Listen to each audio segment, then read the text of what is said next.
Yo, what's going on YouTube? So just a little update on the 40-gallon Reef. Actually really happy with some of the progress I'm making on it and things that I'm doing to it.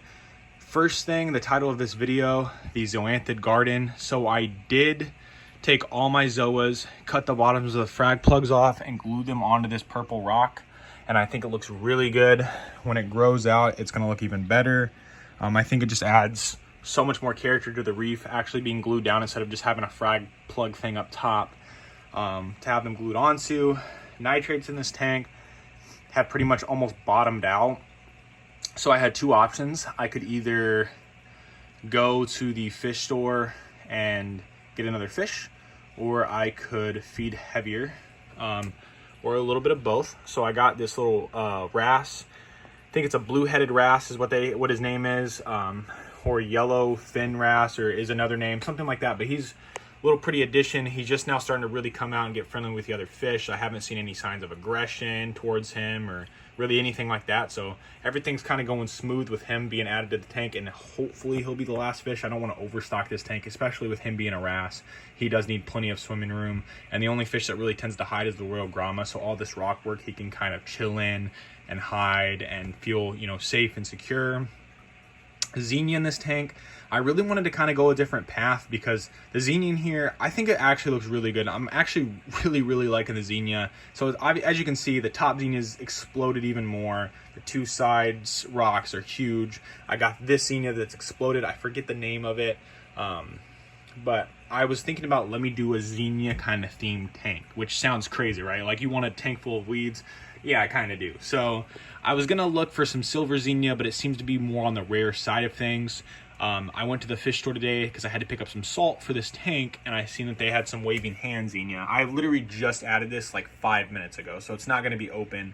But if it's anything like these Xenias, it'll grow like crazy, which I'm sure it will. Any Xenia that I put in this tank just seems to just explode. So that'll add some movement to the bottom of the tank even more. I think the tank is really maturing and it looks really good. The Kenya tree doesn't seem to be happy. So he seems to be happy when I add this second pump and I turn this pump on, but then all the other corals seems to be like a little too much flow for them. So I don't really care to just have that pump on just to make the Kenya tree happy and everything else suffer. It just doesn't make any sense to me. So as bad as that looks with that Kenya tree closed up, maybe eventually it'll open up. If not, I'm not sure if I'm going to try to remove it from the tank or exactly what I'm going to do with it, but I'll figure it out. I talked to the guy at the fish store today, and I told him my GSP wasn't opening. I've never had any luck with GSP in this tank, but you can see the Paulson Xenia thrives, and normally if one weed will thrive, the other one will too. And he thinks that it could be that my tank is too clean because I have like very little to no nitrates. He said maybe try to get them up to like 5 and see if see if that GSP opens. So I'm gonna maybe not do a water change this week, let the tank get a little dirtier, maybe 5-10 ppm nitrates. I kind of wanted to maybe increase it to like 5 or 10 anyway and keep it a little more dirty in here to just see if things kind of flourish a little more. And we'll see if this GSP in the back there opens up. I also ordered some fuel by CCAM. That'll be here this weekend. I'm gonna start feeding fuel. I've been feeding a little bit of Reef AB Plus, which seems to do, pretty good, but I want to try fuel and see what kind of results we can get with that. So I'm looking forward to dosing that and keeping you guys updated on my progress with fuel. I moved the frog spawn over here since I have the Zoa rock now, and he seems to be really happy, splitting into 3 heads. It looks like my hammer seems to be doing amazing. I'm really finally stuff starting to grow on it, and it's really getting me excited in this tank. Looks like he's splitting into a 3rd head, and I have been dosing Reef AB Plus the last couple weeks, and that could very well be the reason. But I just want to switch it up a little bit and use fuel and see, compare it to Reef AB Plus. And I still have Reef AB Plus, so I can always switch back over. I just want to kind of experiment with a few different products and see where we're at here in the tank.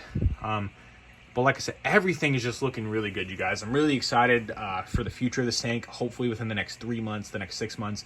This tank was set up it's been up for about a year as of a week ago or so.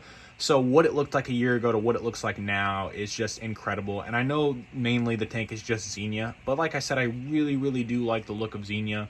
I don't plan on getting any more LPS in here. I was thinking about some acans, but I'm not sure if I really want to do the LPS route. It just seems like soft corals do so much better for me.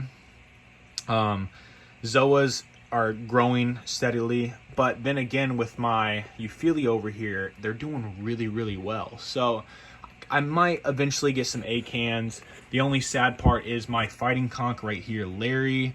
I might end up rehoming him soon within the next like couple months, because he's starting to run out of real estate on the bottom of the tank. Everything's starting to grow, and he's running out of room, and I don't want to, you know, put him in a tank where he's not going to be happy, where he doesn't have the adequate room that he needs, and neglect an animal like him. He does a really good job keeping the bottom of the sand bed clean, so I'm going to keep him in here as long as I can, and then I might just put him for free up on a reef farm or something, and just give him to somebody that could utilize him.